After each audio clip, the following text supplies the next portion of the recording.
한 절씩 교대로 읽겠습니다.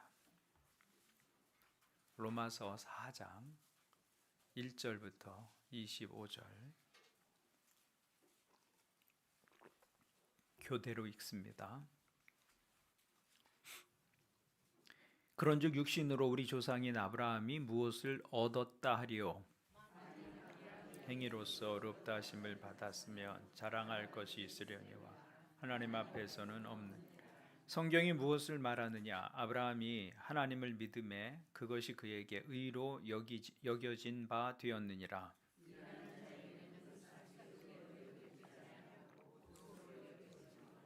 이를 아니할지라도 경건하지 아니한 자를 의롭다 하시는 이를 믿는 자에게는 그의 믿음을 의로 여기시나니 사람의 복에 대하여 다윗이 말하고 불법이 사함을 받고 죄가 가려짐을 받는 사람들은 복이 있고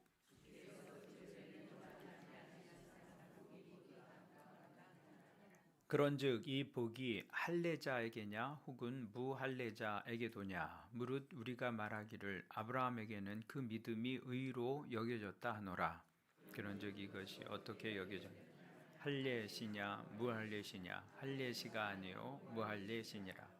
그가 할례의 표를 받은 것은 무할례시의 믿음으로 된 의를 인친 것이니 이는 무할례자로서 믿는 모든 자의 조상이 되어 그들도 의로 여기심을 얻게 하려 하심이라. 곧 할례 받을 자 아니라 우리 조상 아브라함이 무할례 시에 가졌던 믿음의 자치를 따르는 자들에게도 그러하니라. 아브라함이나 그 후손에게 세상의 상속자가 되리라고 하신 언약은 율법으로 말미암은 것이 아니요 오직 믿음의 의로 말미암은 것이니라. 믿음은 헛것이 되고 약속은 박이 되어 율법은 진노를 이루게 하나니 율법이 없는 곳에는 범법도 없느니라. 상속자가 되는 그것이 율법에 속하기 위하여 믿음으로 되 이는 그 약속을 그 모든 후손에게 굳게 하려 하심이라. 율법에 속한 자에게뿐만 아니라 아브라함의 믿음에 속한 자에게도 그러하니 아브라함은 우리 모든 사람의 조상이라. 기록된 바 내가 너를 많은 민족의 조상으로 세웠다 하신가 같으니 그가 믿은 바 하나님은 죽은 자를 살리시며 없는 것을 있는 것으로 부르시는 이시니라. 바랄 수 없는 중에 바라고 믿었으니 이는 내 후손이 이와 같으리라 하신 말씀대로 많은 민족의 조상이 되게 하려 하심이라. 그가 100세나 되어 자기 몸이 죽은 것 같고 사라의 태가 죽은 것 같음을 알고도 믿음이 약하여지지 아니하고 믿음이 없어 하나님의 약속을 의심하지 않고 믿음으로 견고하여져서 하나님께 영광을 약속하신 그것을 또한 능히 이루실 줄을 확신하였으니 그것이 그에게 의로 여겨졌네.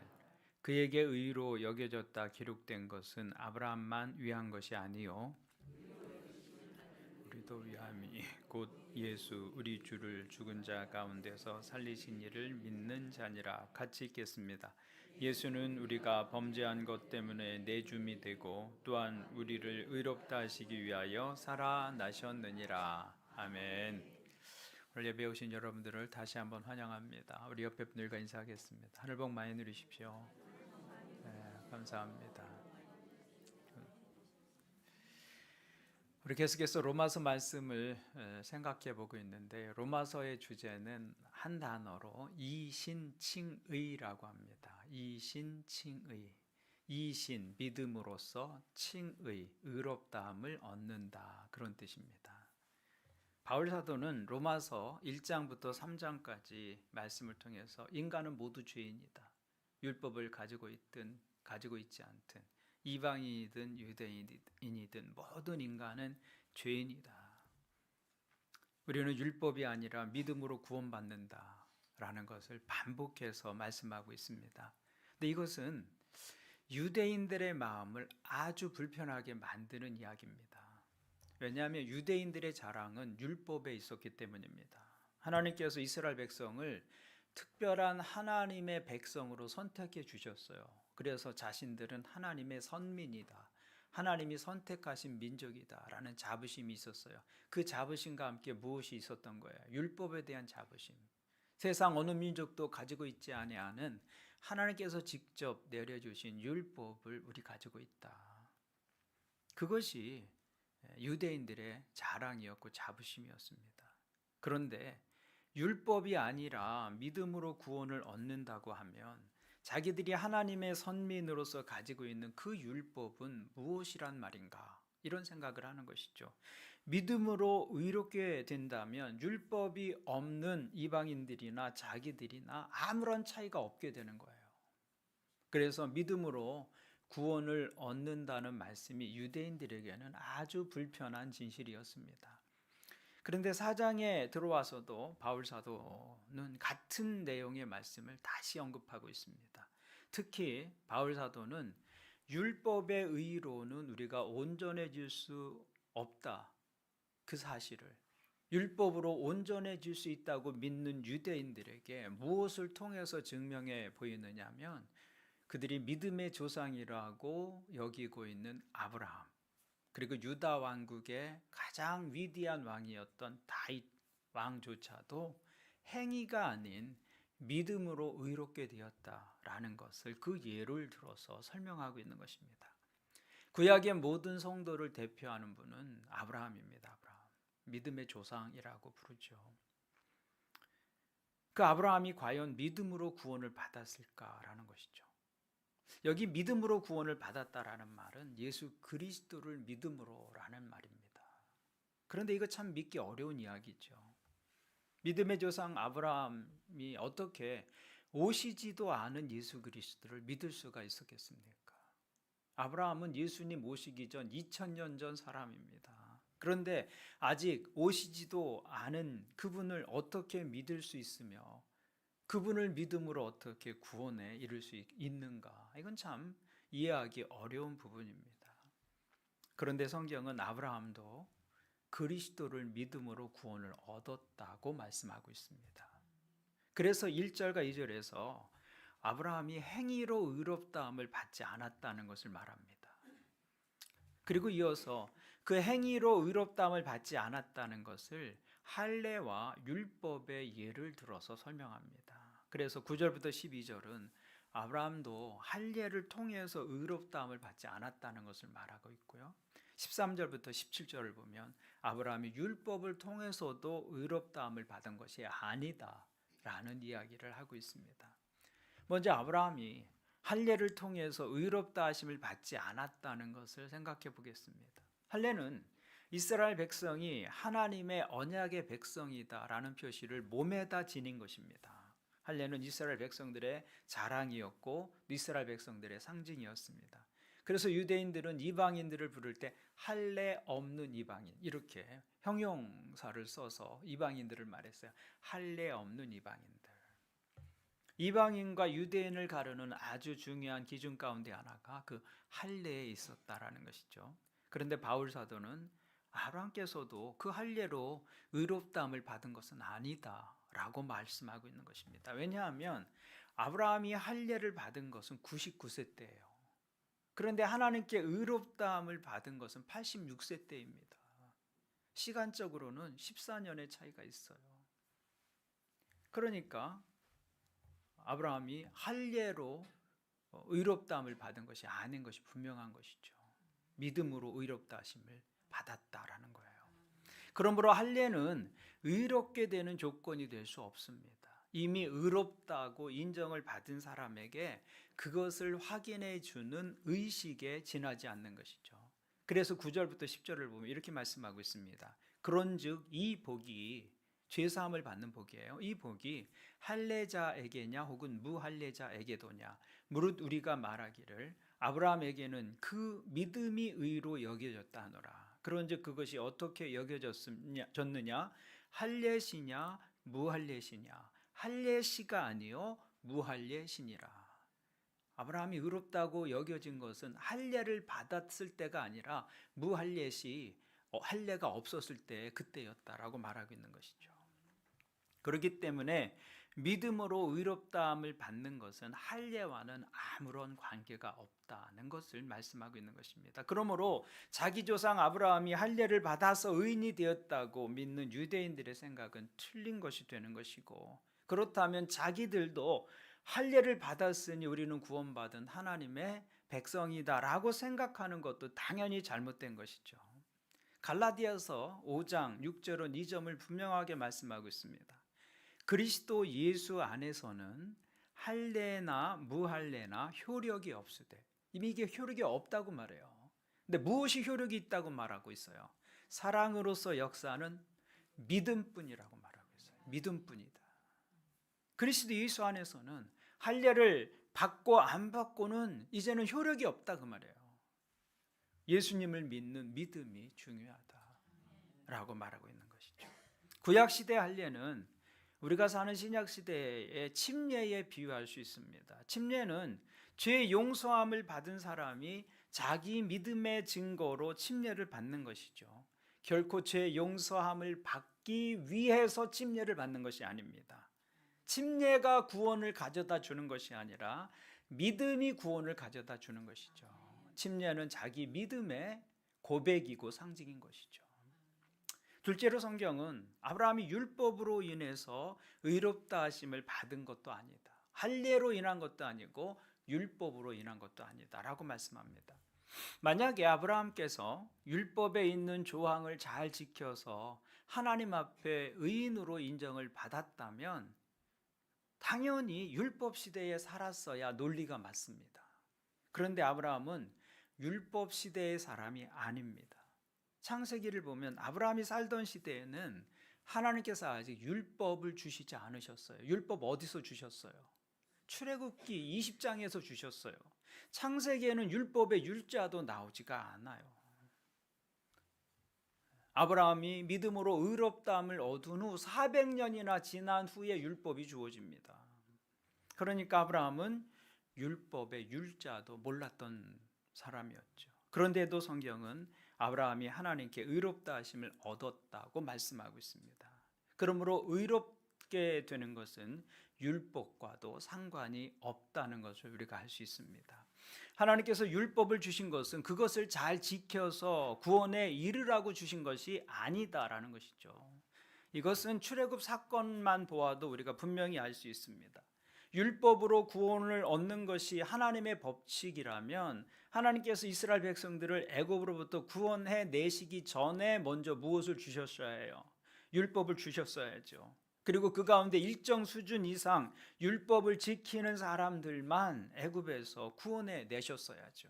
그런데 하나님께서 이스라엘 백성들을 율법과 상관없이 구원해 내셨습니다.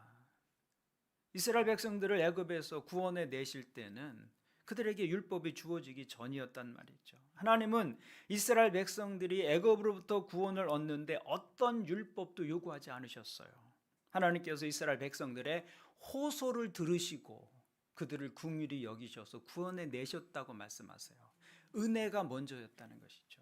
그들을 긍휼히 여기셔서 구원하신 것이지 그들이 율법을 잘 지켜서 구원해 내신 것이 아니다라는 것입니다. 율법은 애굽으로부터 구원을 얻은 이스라엘 백성들에게 나중에 하나님께서 주신 것입니다. 먼저 구원을 베푸시고 나중에 율법을 주셨어요. 그러니까 구원을 위해서 율법을 주신 것이 아니다라는 것을 우리가 알 수 있습니다. 그럼 율법은 무엇을 위한 것이냐? 이미 구원을 얻은 백성들이 어떻게 살아야 하는지, 하나님의 백성으로서 구원에 합당한 삶을 어떻게 살아가야 하는지 그 기준으로 주신 것이 율법이다라는 것이죠. 그러므로 구원은 율법의 행위와는 상관이 없다라는 것이죠. 결국 이런 것들을 통해서 성경이 말씀하고 있는 것은 구원은 행위의 결과가 아니다라는 것을 반복해서 말씀하고 있는 것입니다. 1절과 2절을 다시 보겠습니다. 1절과 2절. 그런즉 육신으로 우리 조상인 아브라함이 무엇을 얻었다 하리요? 만일 아브라함이 행위로서 의롭다 하심을 받았으면 자랑할 것이 있으려니와 하나님 앞에서는 없느니라. 1절을 보시면 그런즉 육신으로 우리 조상인 아브라함이 무엇을 얻었다 하리요? 육신으로 무엇을 얻었다고 말할 수 있겠느냐라는 것이죠. 육신으로라는 말은 사람이 자랑할 수 있는 어떤 것, 곧 하나님 앞에서 의롭다함을 받기 위해서 내가 들고 갈 수 있는 자랑거리, 그게 있었겠느냐라고 말하고 있는 것이죠. 그런데 아브라함에게도 자랑할 것이 없었다는 거예요, 하나님 앞에서는. 그래서 3절을 보시면 이렇게 말씀합니다. 성경이 무엇을 말하느냐? 아브라함이 하나님을 믿음에 그것이 그에게 의로 여겨진 바 되었느니라.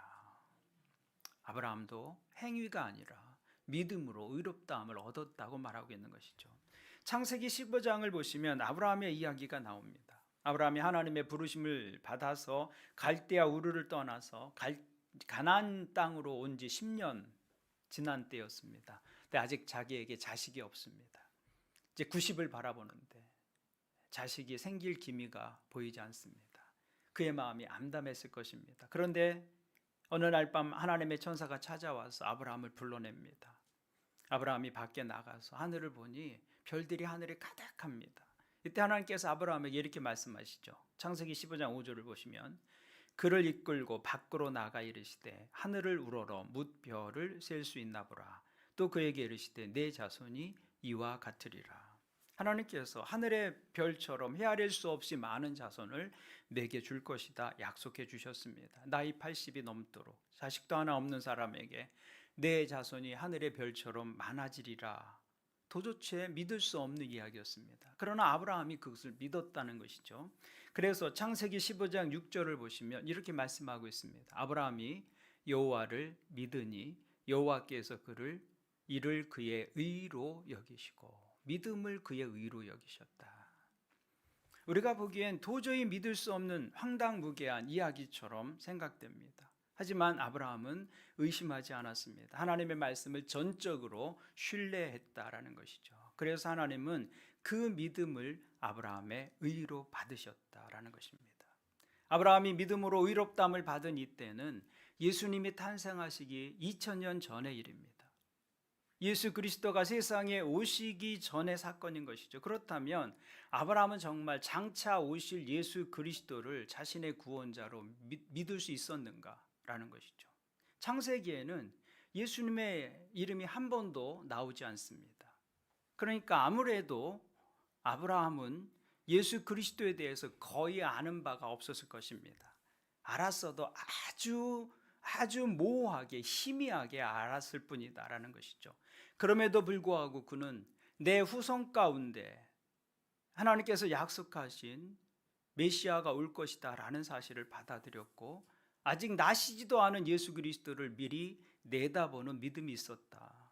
우리는 흔히 구약의 성도들이 짐승의 피로 구원을 받았다고 생각을 하는데 사실은 그렇지 않습니다. 어린 양을 제물로 바치면서 그들이 바라본 것은 예수 그리스도였습니다. 그들은 양을 바치면서 이런 믿음을 고백했던 것이죠. 지금은 우리가 양의 피를 제물로 드려 제사함을 받지만 언젠가 하나님께서 약속하신 그분이 오시면 우리를 모든 죄에서 완전하게 깨끗하게 하실 것을 믿습니다. 그것이 양의 피를 제물로 드리는 백성들의 고백이었던 것이죠. 예수 그리스도의 속죄를 내다보면서 양의 피를 그 믿음으로 바치는 것이었습니다. 우리는 이런 이야기를 들으면 정말 그랬을까 의아해합니다. 그런데 갈라디아서 3장 16절은 이렇게 말씀하고 있습니다. 한번 같이 볼까요? 이 약속들은 아브라함과 그 자손에게 말씀하신 것인데 여럿을 가리켜 그 자손들이라 하지 아니하시고 오직 하나를 가리켜 내 자손이라 하셨으니 곧 그리스도라. 하나님께서 약속을 주셨어요. 내가 너에게 헤아릴 수 없는 많은 자손을 줄 것이다 라고 하신 다음에 천하 모든 민족이 그 자손으로 인해 복을 받을 것이다 할 때 그 자손은 단수로 말씀해 주셨어요. 그런데 그 자손, 단수로 말씀하신 그 자손은 곧 누구라고 하라는 거예요? 예수 그리스도시다라고 말씀하고 있는 것이죠. 이것이 하나님께서 아브라함에게 주신 약속의 내용이었다라는 것이죠. 그 그리스도를 내다보는 믿음으로 아브라함은 하나님께 하심을 받았고 구약의 백성들도 그 그리스도를 내다보는 믿음으로 하나님 앞에 구원을 받을 수 있었다라는 것이죠. 그래서 주님께서도 아브라함에 대해서 이렇게 말씀하십니다. 요한복음 8장 56절을 보시면 너희 조상 아브라함은 나의 때 볼 것을 즐거워하다가 보고 기뻐하였느니라. 아브라함이 자기의 후손을 통해서 인류의 구원자 예수 그리스도가 나실 것을 희미하게 알았지만 그때를 기다리면서 나의 때를 볼 것을 즐거워하고 기다렸다라고 말하고 있는 것이죠. 그는 그 사실을 아는 것으로 그치지 아니하시고 예수 그리스도가 이 세상에 오실 것을 내다보고 기뻐했다라고 예수님께서 친히 그렇게 말씀하고 있는 것이죠. 그리고 아브라함은 그 믿음 때문에 의인으로 인정받고 구원을 얻었다라고 성경이 증거하고 있는 것이죠. 그런 의미에서 아브라함은 모든 믿는 자의 조상이 되었다라고 말할 수 있는 것입니다. 여러분, 아브라함은 행위가 완벽한 분은 아니셨습니다. 그런 사람들이 두려워서 자기 아내 사라를 2번씩이나 아내가 아니라 누이라고 거짓말했던 사람입니다. 하나님의 약속을 기다리다가 자기 생각대로 자식 낳아보겠다고 아내의 몸종을 취하여서 아들을 낳은 사람이 아브라함이었어요. 결국에는 그 문제로 사라와 크게 다투고 하갈과 그의 아들을 광야로 내쫓는 일을 한 사람이 아브라함이었습니다. 아브라함도 우리와 똑같이 인간관계에 문제가 있었고 부부간에 문제가 있었고 자식과의 관계에 문제가 있었습니다. 우리와 똑같은 사람이었다라는 것이죠. 그런데 그 아브라함이 어떻게 하나님께 인정을 받고 또 구원을 얻고 복을 받았느냐? 하나님의 전적인 은혜의 결과이지 그의 행위의 결과가 아니다라고 말씀하고 있는 것입니다. 그런데 사람들은 대개 믿음보다 행위를 더 중히 여기는 경향을 가지고 있습니다. 입술로 고백하고 믿는다고 해서 구원을 얻는다는 것, 입술의 고백만 가지고 구원을 얻는다는 것, 그것이 도무지 싸구려 갖고 믿어지지 않는다고 말하는 것이죠. 그래서 믿음보다는 행함을 더 가치 있고 옳은 일이라고 생각합니다. 그런데 성경은 그렇지 않다고 말씀합니다. 믿음과 행위 중에 무엇이 중요한가는 관계에 따라서 달라질 수 있습니다. 기독교 신앙에 있어서는 믿음이 행위보다 훨씬 더 중요하다는 것이죠. 믿음과 행위 중에 무엇이 더 중요하냐라는 것은 그 관계가 어떤 관계냐에 따라서 달라집니다. 예를 들어서 이렇게 설명할 수 있습니다. 이해 관계 속에 있는 당사자들이 있을 수 있습니다. 사람이 이해 관계 속에 있으면 믿음보다 행위가 훨씬 중요합니다. 예를 들면 사업하는 두 사람이 사업의 관계 속에 있습니다. 그 사업상 맺은 관계는 혈연 관계가 아니기 때문에 이익을 주고받는 관계이기 때문에 믿음보다는 행위가 훨씬 중요합니다. 두 사람 중에 한 사람이 갑이 을에게 잘못해서 1,000만 원의 손해를 입혔습니다. 그럼 이 두 사람 간의 관계는 나빠질 수밖에 없지요. 그 관계를 회복하는 것이 구원이라고 한다면 어떻게 하면 이 두 사람의 관계가 회복되겠습니까? 그건 간단합니다.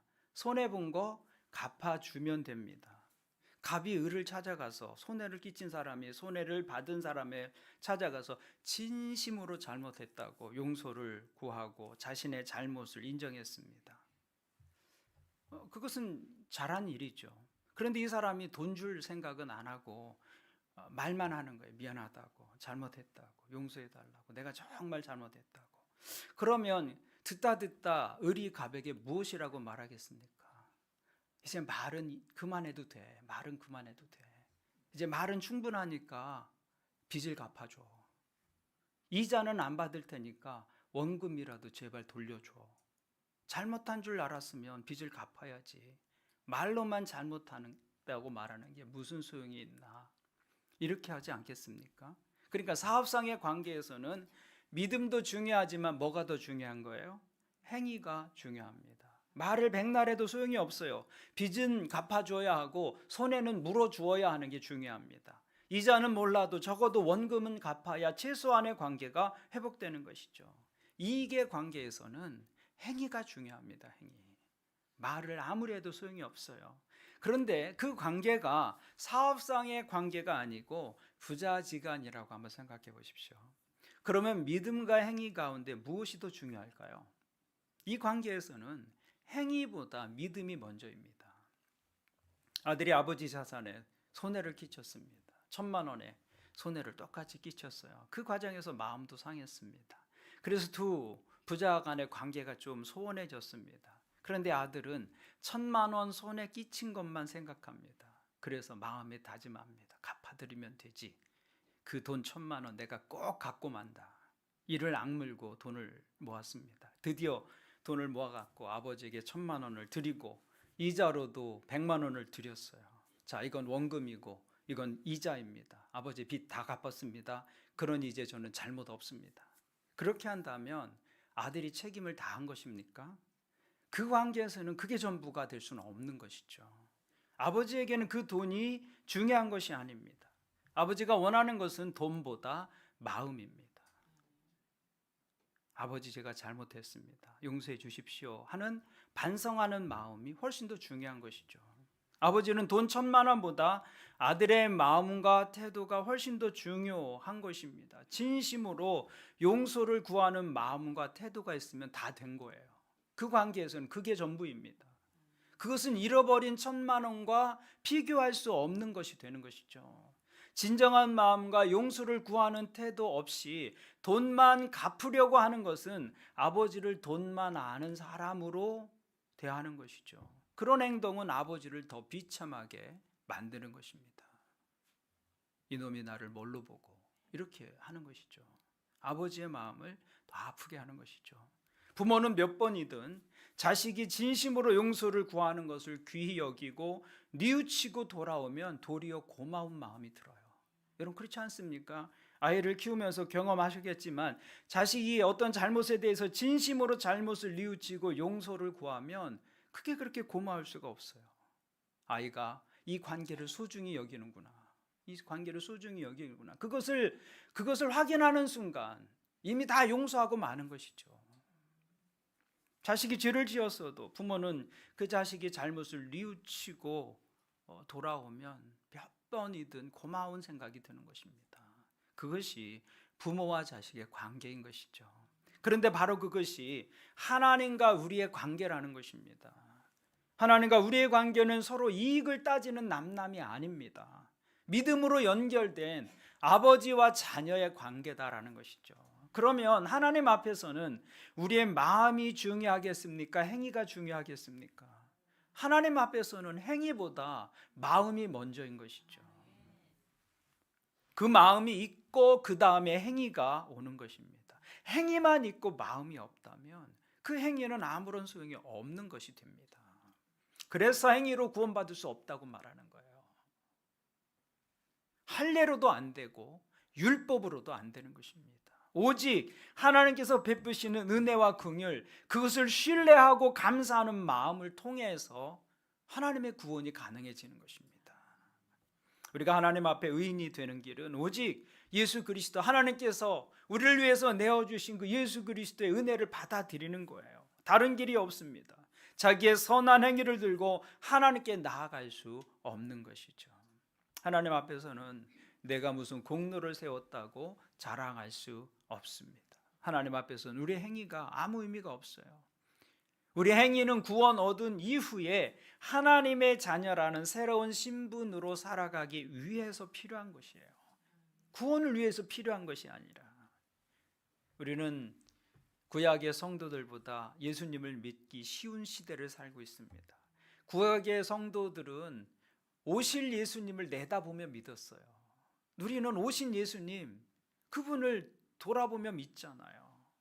이미 세상에 오셔서 우리를 위해서 십자가 위에서 죽으시고 부활하신 예수 그리스도, 그분에 대해서 우리가 알 것을 다 알고 있는 상황입니다. 구약의 성도들이 위대한 것은 메시아가 오실 것이라는 아주 희미한 구원의 약속을 붙들고 그들은 하나님을 신뢰했다는 것입니다. 그들은 보지 못하는 일을 믿었고 우리는 볼 수 있는 일을 믿고 있는 것이죠. 그런 그들보다 우리가 훨씬 더 잘 믿어야 하지 않겠습니까? 아브라함은 모호한 가운데서도 하나님의 말씀을 전적으로 받아들이고 믿었습니다. 그렇다면 우리는 그보다 더 훨씬 잘 믿어야 하지 않는가? 그것이 오늘 말씀이 우리에게 주는 도전입니다. 오늘 말씀의 핵심은 행위가 우리의 구원에 기여할 수 있는 것은 아무것도 없다는 것입니다. 구원은 전적인 하나님의 은혜의 결과입니다. 그러나 우리가 진정으로 구원을 받았다면 그때부터는 행위가 의미를 갖기 시작합니다. 구원에 합당한 삶을 살아가야 하기 때문이죠. 그것이 믿음이 있는 사람들의 삶의 모습인 것입니다. 그래서 하나님께서는 출애굽한 이스라엘 백성들에게 율법을 주신 거예요. 애굽으로부터 구원받은 백성들에게 율법을 주신 것이죠. 여러분, 먼저 우리에게 은혜로 구원을 주신 하나님께 감사할 수 있기를 바랍니다. 그리고 이제부터는 행위로 그 구원에 합당한 삶을 살아가는 거예요. 하나님의 말씀 앞에서 그 구원에 합당한 삶을 살아가기에 힘쓰는 믿음, 그것이 하나님께서 우리에게 원하시는 믿음의 모습인 것입니다. 오늘 저와 여러분에게 이 복된 믿음의 모습이 있기를 주님의 이름으로 축원을 드립니다. 아멘. 우리 함께 말씀을 가지고 기도하겠습니다. 오늘 말씀은 믿음의 조상 아브라함도 또 그리고 우리도 모두 다 믿음으로 구원을 얻는다고 말씀하고 있습니다. 행위로 구원을 얻을 수 있는 사람이 없기 때문입니다. 그러므로 우리가 전하는 복음은 세상의 유일한 구원의 길입니다. 먼저 우리에게 이 복음이 들려진 것에 감사하실 수 있기를 바랍니다. 그리고 세상은 이 복음을 필요로 합니다. 우리가 먼저 복음을 들은 것은 이 복음을 세상에 전하기 위한 것입니다. 우리를 통해 세상이 주님의 복음 듣게 하시고 우리를 통해 하나님께 믿음을 고백하며 나오는 사람들이 계속 이어지게 하옵소서. 교회를 통해 이 구원의 역사가 계속 이어지게 역사해 주옵소서. 기도해 주시기를 바라고요. 특별히 믿지 않는 가족들의 구원을 위해서 기도하고 있는 성도들이 많습니다. 여러분의 가족들을 위해서, 또 믿지 않는 가족들을 위해서 눈물로 기도하는 성도들의 기도를 기억하시면서 함께 기도해 주시기를 바랍니다. 우리 함께 말씀을 가지고 주님 앞에 나가서 한 목소리로 기도하겠습니다. 하나님 아버지, 오늘 우리에게 이 구원의 은혜를 주신 것을 감사합니다. 구약의 백성들로부터 신약에 이르기까지 구원의 길은 오직 하나입니다. 하나님께서 우리에게 은혜로 베풀어 주시는 그 구원이 아니면 누구도 그 구원에 합당한 삶을 살아갈 수 없음을 우리가 믿고 고백합니다. 아브라함도 다윗도 그리고 오늘 신약 시대를 사는 우리도 믿음으로 밖에는 구원에 이를 수 없다는 사실을 우리를 알게 해주신 것에 대해 감사를 드립니다. 하나님, 그러므로 이 구원의 복음을 대할 때마다 우리에게 베푸신 은혜 기억하고 감사하고 감격하는 믿음 되게 주님 도와주시옵소서. 하나님, 우리의 믿음이 시들해지고 우리에게 주신 영생에 대한 소망이 희미해질 때마다 복음의 자리로 다시 돌아가게 하시고 우리의 죄인된 우리에게 베푸신 하나님의 은혜의 크심을 다시 돌아보는 믿음 되게 주님 역사하여 주시옵소서. 하나님의 복음이 세상을 구원하는 유일한 하나님의 길이고 방법인 것을 우리가 알기 때문에 우리가 전하지 않으면 세상은 구원받을 길이 없음을 하나님 우리로 기억하게 도와주시옵소서. 먼저 우리에게 이 복음이 들려진 것에 대해서 감사하며 감격하는 믿음 되게 하시고 또한 세상이 필요로 한 이 복음의 통로로 우리를 불러주셨다는 사실을 기억하는 하나님의 자녀들 되게 주님 도와주시옵소서. 오늘 여기에 우리가 믿는 자로 있는 것, 우리가 교회로 존재하고 있는 것, 이 복음을 세상에 전하기 위한 것임을 기억하게 도와주시옵소서. 우리를 통해 세상에 복음을 듣게 역사해 주시옵소서. 하나님, 영혼 구원하여 제자 삼는 교회의 사명 우리를 통해서 이루어가게 역사하여 주시옵소서. 지난 46년의 역사를 통해서 1000명이 넘는 사람들이 예수 그리스도를 믿고 침례를 받게 해주셔서 감사합니다.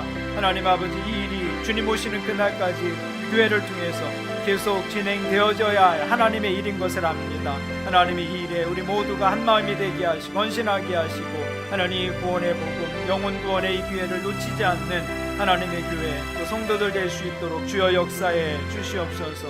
특히 믿지 않는 가족들 가슴 아픈 심정으로 눈물로 무릎으로 주님 앞에 나아가 저들의 구원을 위해서 간구하고 있는 성도들이 있습니다. 저들의 눈물을 기억해 주시고 저들의 기도를 주님 들어 응답하여 주시옵소서. 주 예수를 믿으라 그리하면 너와 네 집이 구원을 얻으리라고 약속하신 그 약속의 말씀이 저들의 기도를 통해서 저 복음에 헌신하는 삶을 통해서 이루어질 수 있도록 주여 역사하여 주시옵소서. 우리뿐만이 아니라 우리가 알고 있는 사람들, 우리가 관계 맺고 있는 사람들, 우리를 통해서 복음의 기회를 만날 수 있도록 주여 역사하여 주시옵소서. 감사를 드리며 예수님의 이름으로 기도하옵나이다. 아멘.